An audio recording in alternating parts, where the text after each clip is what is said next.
Hello दोस्तों, आप में से बहुत सारे लोग अनलिस्टेड शेयर्स के अंदर निवेश करना चाहते हैं, यानी कि इन्वेस्टमेंट करना चाहते हैं, लेकिन उनको सही से नहीं पता कि किसी भी अनलिस्टेड शेयर्स के अंदर कैसे इन्वेस्ट किया जाए। तो डोंट वरी, आज इस वीडियो के अंदर मैं आपको कंप्लीट डिटेल में बताऊंगा कि आप कैसे किसी भी अनलिस्टेड शेयर्स के अंदर यानी कि अनलिस्टेड स्टॉक्स के अंदर इन्वेस्टमेंट कर सकते हो। और इसके साथ साथ मैं आपको यह भी बताऊंगा कि जब कभी भी आप किसी भी अनलिस्टेड शेयर्स के अंदर निवेश करने की प्लानिंग करते हो तो प्लानिंग से पहले आपको किन किन बातों का ध्यान रखना चाहिए, और जब आप किसी भी अनलिस्टेड शेयर्स के अंदर निवेश कर लेते हो यानी कि इन्वेस्टमेंट कर लेते हो तो उसके बाद आपको किन किन बातों का ध्यान रखना है, उन सभी पॉइंटों को आज इस वीडियो के अंदर कवर करेंगे और आपको डिटेल में बताएंगे। और पूरी कोशिश करूंगा कि पूरी जो डिटेल है वो सरल भाषा में आपके सामने रखूं ताकि आप अच्छे से समझ सको। तो चलिए शुरू करते हैं। सबसे पहले हम जानते हैं कि आज इस वीडियो के अंदर हम क्या क्या कवर करने वाले हैं। तो सबसे पहले हम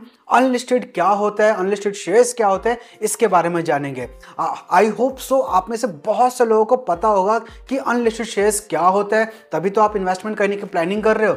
बट शायद कुछ लोगों को थोड़ा बहुत कंफ्यूजन होगा, तो उस पॉइंट को भी हम क्लियर कर देंगे। जिनको नहीं पता है उनको बता देते हैं, और जिनको पता है उनका एक छोटा सा रिवीजन हो जाएगा। सेकंड स्टेप में हम आपको बताएंगे कि किसी भी रिलायबल सोर्स, क्योंकि जो अनलिस्टेड शेयर्स है उसको बाय करने के लिए जो एक सोर्स होता है उसको हम कैसे आइडेंटिफाई करें। थर्ड स्टेप में आपको हम बताएंगे कि किसी भी अनलिस्टेड शेयर्स की कंपनी को कैसे रिसर्च करें। फोर्थ स्टेप में आपको हम बताएंगे कि जब कभी भी आप अनलिस्टेड शेयर्स के अंदर निवेश कर रहे हो तो उसके अंदर जो रिस्क है और उसके अंदर जो बेनिफिट है उन दोनों के बारे में भी छोटा सा डिटेल आपको बताएंगे। साथ ही साथ फिफ्थ स्टेप के अंदर हम आपको बताएंगे कि आपको एक डीमैट अकाउंट कैसे ओपन कराना है। सिक्स्थ स्टेप में आपको बताएंगे कि जब कभी भी आप किसी भी अनलिस्टेड शेयर्स के अंदर कोई भी इन्वेस्टमेंट करना चाहते हो तो किसी भी अनलिस्टेड शेयर का जो शेयर प्राइस है उसके ऊपर आप नेगोशिएट कर सकते हो। जी हाँ, बिल्कुल सही सुना आपके कानों ने।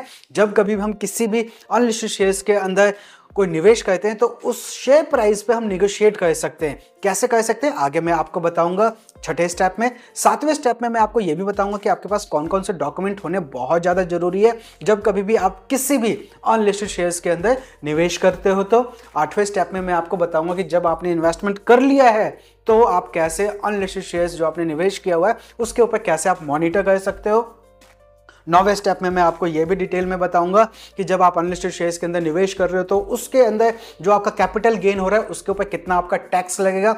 और 10वें स्टेप में आपको एक प्रोफेशनल एडवाइस का ऑप्शन हमने इसके अंदर डाला है। अब आपके दिमाग में यह क्लिक हो रहा होगा कि हमने थर्ड स्टेप पे तो रिसर्च का जो हमने ऑप्शन है वो कवर कर लिया था, तो ये 10वें स्टेप के अंदर प्रोफेशनल एडवाइस हम क्यों डाल रहे हैं। इसके ऊपर एक छोटा सा सस्पेंस है जो बहुत इंपॉर्टेंट है आपके लिए, तो आप कंफ्यूज मत हो। ये छोटा सा सस्पेंस है आपके लिए, इसलिए हमने इसके अंदर प्रोफेशनल एडवाइस का डाला है। इसलिए बिल्कुल एंड तक आप ये वीडियो देखना, इस पॉइंट को 10वें स्टेप को देखने के लिए।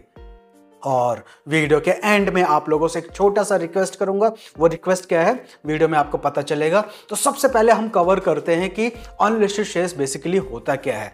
शायद वीडियो स्टार्ट करने से पहले मैं आपको बता दूं, अगर अनलिस्टेड शेयर से कोई भी आपको डिटेल में जानकारी चाहिए तो इसके ऊपर हमने एक डेडिकेटेड वीडियो बना रखा है पूरा का पूरा अनलिस्टेड शेयर्स के ऊपर, जिसके अंदर ए से लेकर जेड तक कंप्लीट डिटेल में जानकारी दी हुई है। आपको आई बटन पे उसका लिंक मिल जाएगा या फिर डिस्क्रिप्शन में जाओगे तो भी आपको लिंक मिल जाएगा। उस वीडियो को भी जरूर वॉच करना, मगर एक छोटी सी कंडीशन है, पहले आप इस वीडियो को कंप्लीट देखो फिर जाके उस वीडियो को देखना। तो सबसे पहले हम समझते हैं कि अनलिस्टेड शेयर्स होता क्या है।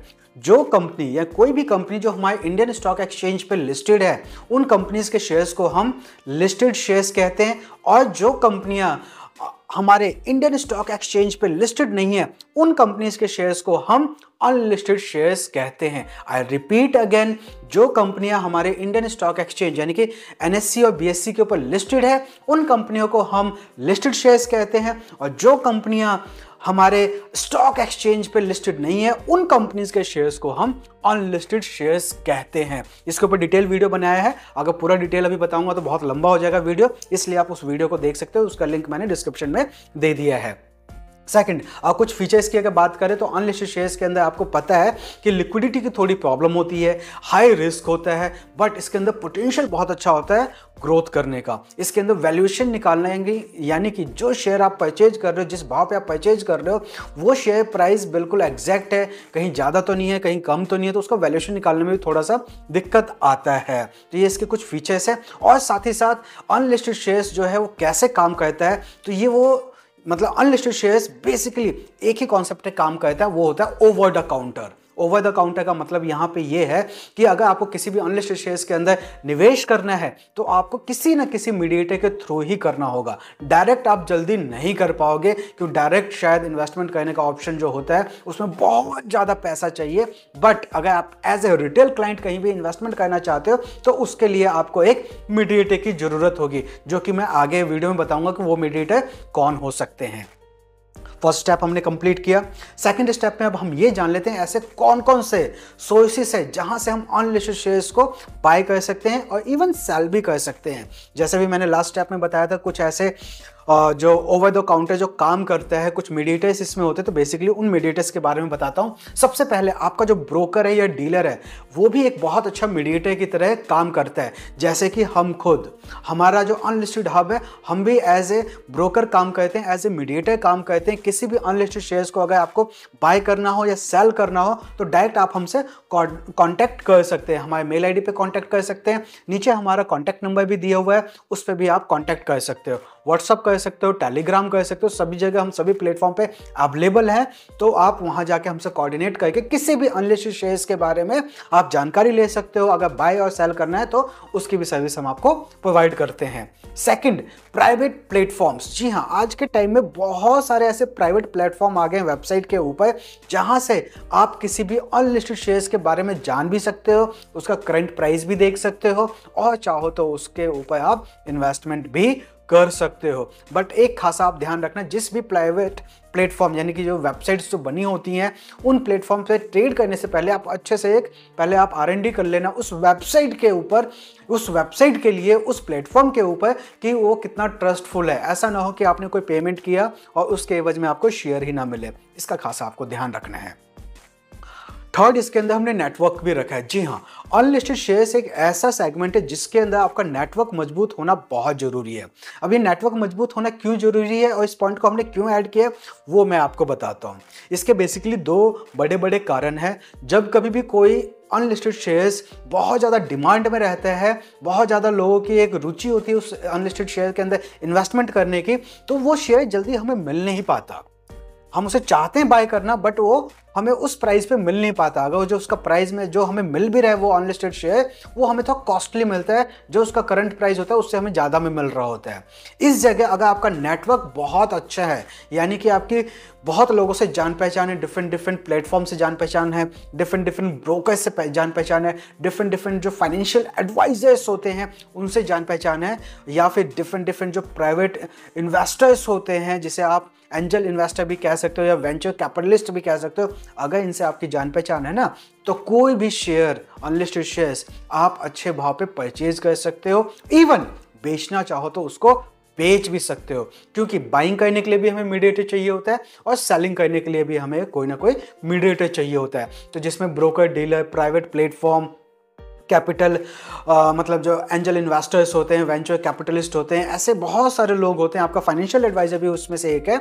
ऐसे बहुत से सोर्सेज है जिसके ऊपर एक विश्वास वाले सोर्सेज होने चाहिए, जहां पे आप कोई भी इन्वेस्टमेंट करो तो आपका कैपिटल फंसने की पॉसिबिलिटी कम से कम हो या बिल्कुल ना हो।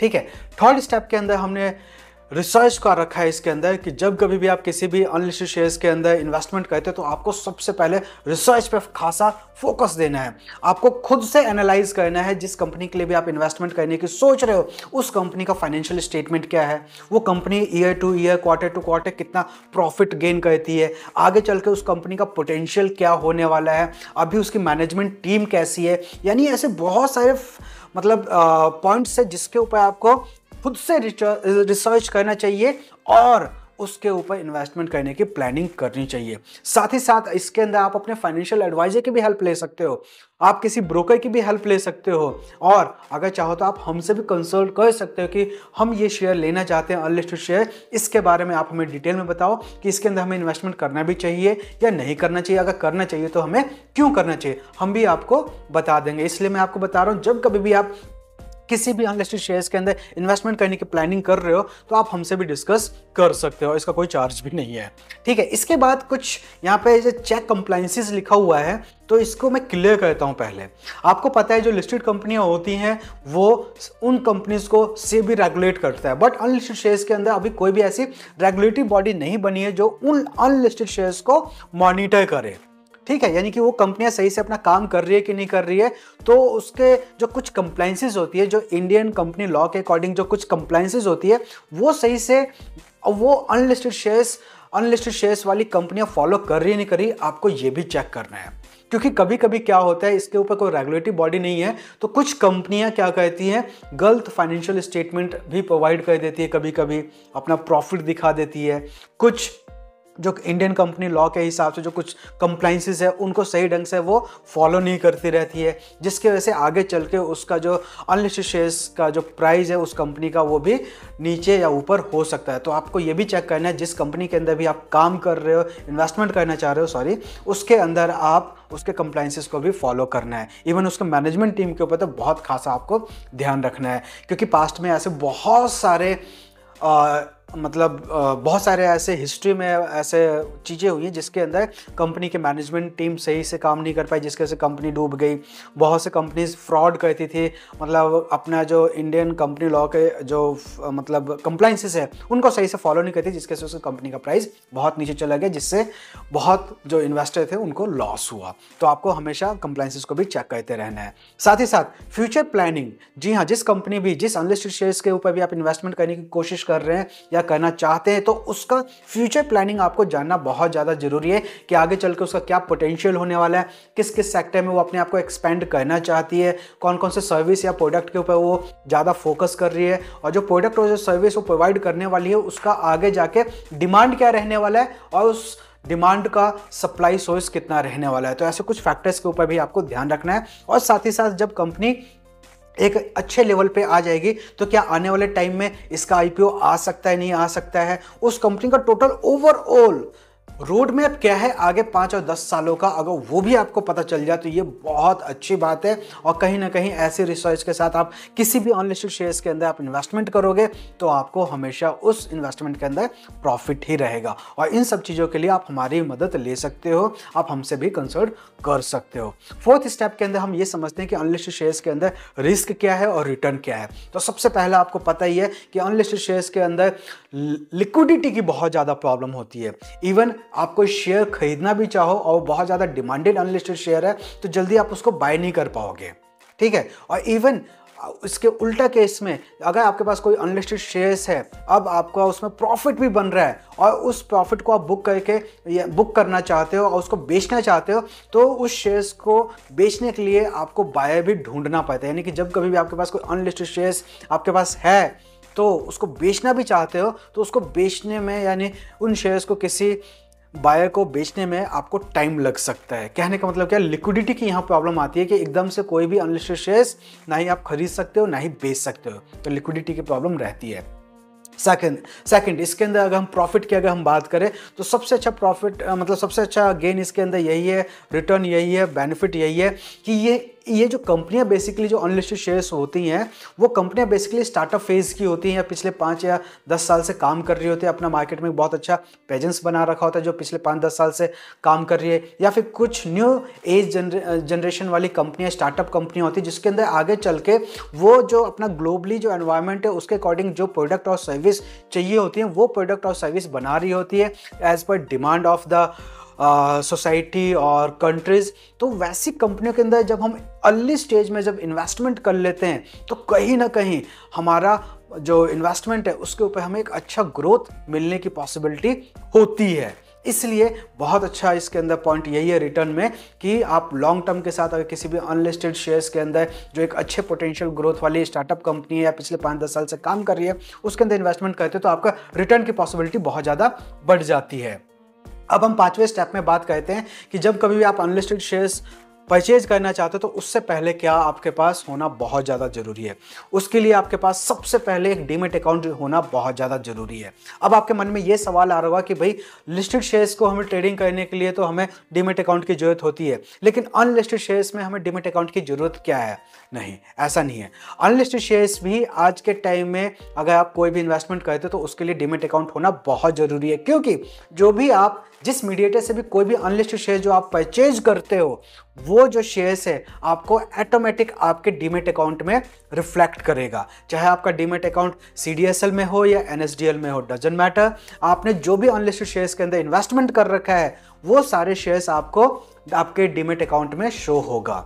जैसे आप किसी भी लिस्टेड कंपनी के शेयर्स को परचेज करके आप अपने डीमैट अकाउंट में रखते हो, ठीक इसी ढंग से अनलिस्टेड शेयर्स के भी स्टॉक्स आपको उसके अंदर रिफ्लेक्ट करेगा। बस एक छोटा सा डिफरेंस इसके अंदर ये होता है, जो लिस्टेड कंपनियों के जो स्टॉक्स आपने अपने डीमैट अकाउंट में होल्ड किया हुआ है उसका आपको लाइव प्राइस, करंट प्राइस आपको दिखता रहेगा, बट अनलिस्टेड शेयर्स का जो आपका स्टॉक है बस क्वांटिटी दिखेगी बट उसका करंट प्राइस आपको नहीं दिखता। बस यही एक छोटा सा डिफरेंस है, यानी कि आपको एक एक्टिव डीमैट अकाउंट आपका होना बहुत ज़्यादा जरूरी है, जिसके अंदर आपका कंप्लीट KYC होने वाला, कंप्लीट KYC वाला आपके पास डीमैट अकाउंट होना जरूरी है। किसी भी ब्रोकर के पास आप वो ओपन कर सकते हो। अगर आपको डीमैट अकाउंट ओपन करना है तो कुछ अच्छे डीमैट अकाउंट मैंने डिस्क्रिप्शन में दे दिए हैं, आप चाहो तो वहां उन लिंक से डायरेक्ट अपना फ्री में डीमैट अकाउंट ओपन कर सकते हो।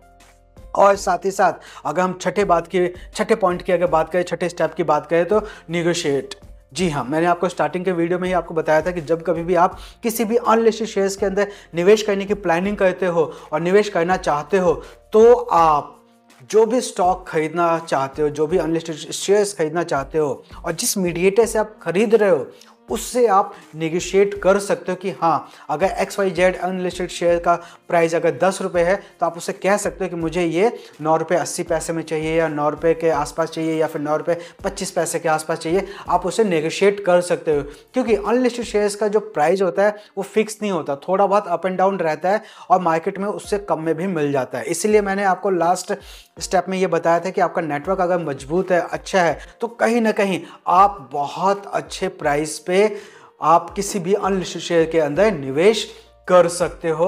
अपना जो ब्रोकर है या सेलर कोई भी है उससे आप कर सकते हो। और इसके अंदर एक छोटा सा बहुत खासा ध्यान रखना है, इसमें परचेज का भी हमने दिया। जब कभी भी आप किसी भी अनलिस्टेड शेयर्स के अंदर बाइंग करते हो, किसी भी मीडिएटर के थ्रू करते हो, तो आपको पेमेंट करते समय खासा ध्यान रखना है।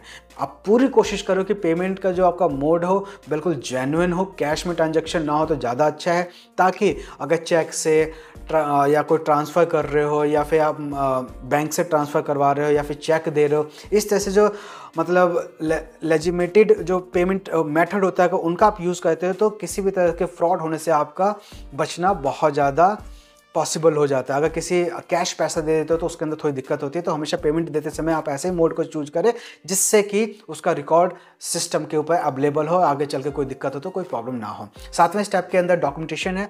डॉक्यूमेंटेशन इसलिए ज़्यादा ज़रूरी है यहाँ पे कि आपका पैन कार्ड होना कंपल्सरी है, आपका बैंक अकाउंट होना बिल्कुल कंपल्सरी है, क्योंकि जब कभी भी आप किसी भी अनलिस्टेड शेयर्स के अंदर कोई भी परचेजिंग करोगे तो वो शेयर परचेज होने के बाद आपके डीमैट अकाउंट में रिफ्लेक्ट करेगा, जिसके लिए आपके पास एक डीमैट अकाउंट होना कंपल्सरी है। पिछले स्टेप में मैंने आपको बताया था। साथ ही साथ आपका बैंक अकाउंट होना, एक्टिव बैंक अकाउंट होना कंपल्सरी है और आपका पैन कार्ड होना बहुत ज़्यादा कंपल्सरी है। तो ये हमारे पास कुछ डॉक्यूमेंटेशन की रिक्वायरमेंट होती है। और साथ ही साथ कुछ स्टैम्प ड्यूटी का भी आपको यहाँ पे देना पड़ता है। जब कभी हम कोई भी अनलिस्टेड शेयर्स के अंदर डील करते हैं तो एक स्टैम्प ड्यूटी आपको यहाँ पे देना पड़ता है। तो आपको वेरीफाई करना है कि आपने जो भी शेयर खरीदा है और जो शेयर ट्रांसफ़र कर रहे हो या फिर बेच रहे हो, तो स्टैम्प ड्यूटी का आपको खासा ध्यान रखना है। बाय डिफ़ॉल्ट वो हो जाता है, उसमें आपको कोई प्रॉब्लम नहीं होती है, बट आपको ध्यान रखना है। वहीं पर 8वें स्टेप की अगर बात करें, जब आपने इसके ऊपर इन्वेस्टमेंट कर दिया किसी भी अनलिस्टेड शेयर्स के ऊपर, तो आपको कैसे मॉनिटर करना है, उस चीज़ को हमें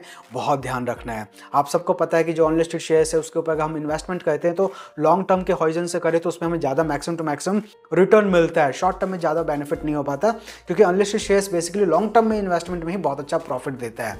तो ऐसा नहीं है कि जब हमने किसी भी अनलिस्टेड शेयर के अंदर निवेश कर दिया, लॉन्ग टर्म के लिए कर दिया तो आंख मूंद के सो जाए, नहीं। अगर जब आपने इन्वेस्टमेंट कर दिया तो उसको रेगुलर मॉनिटर आपको करना चाहिए, ट्रैक करते रहना चाहिए।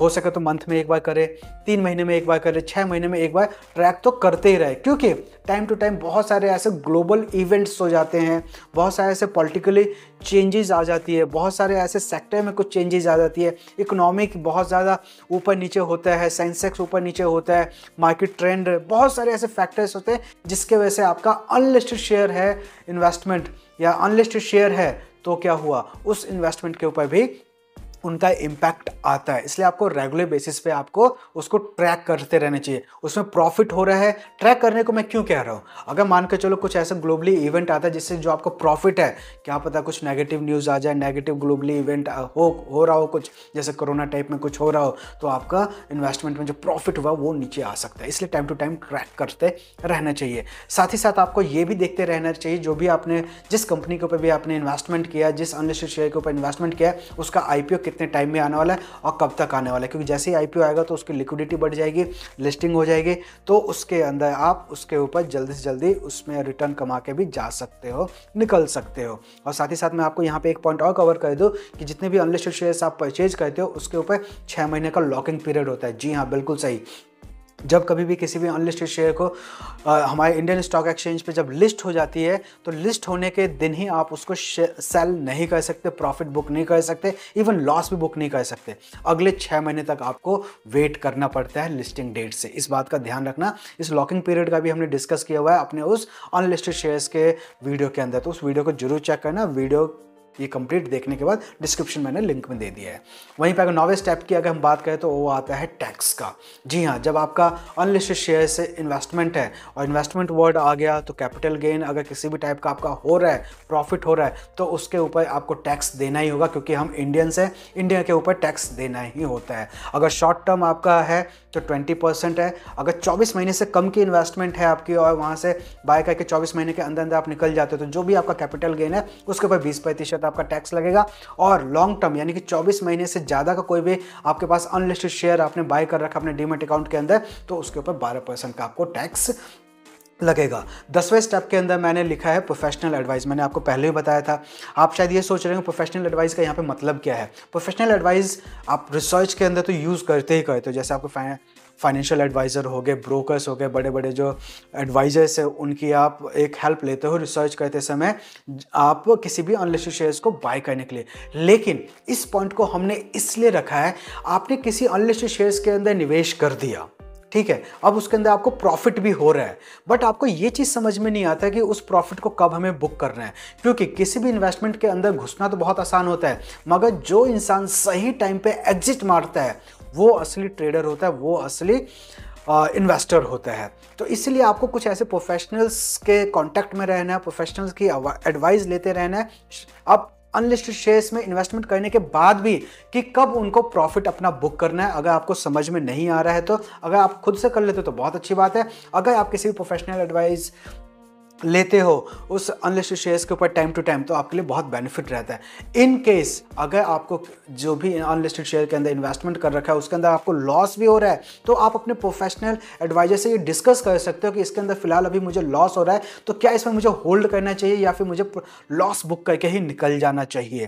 तो ये बहुत इंपॉर्टेंट पॉइंट होता है कि जब कभी भी आप किसी भी अनलिस्टेड शेयर्स के अंदर इन्वेस्टमेंट करते हो तो या फिर लिस्टेड शेयर्स के अंदर भी इन्वेस्टमेंट करते हो तो ये बहुत इंपॉर्टेंट पॉइंट होता है कि आप टाइम टू टाइम अपने प्रोफेशनल एडवाइजर से कांटेक्ट में रहो अपने उस इन्वेस्टमेंट के ऊपर, ये बहुत अच्छा रहता है। और साथ में मैंने आपको बोला था वीडियो के एंड में आप लोगों से एक रिक्वेस्ट करूंगा, वो रिक्वेस्ट ये है कि कभी भी आप अपने इन्वेस्टमेंट के अंदर इमरजेंसी फंड का यूज़ ना करें। आप लोगों से हाथ जोड़ के विनती है कि जब कभी भी आप इन्वेस्टमेंट करने के सोचते हो तो जो आपका एक पर्टिकुलर साइड में जो इमरजेंसी फंड रखा है उसको प्लीज़ कभी भी आप यूज़ ना करो। कभी भी लोन लेके आप इन्वेस्टमेंट करने की कभी भी मत सोचो। सोचना, लोन लेके इन्वेस्टमेंट करने की प्लीज़ कभी भी मत सोचना।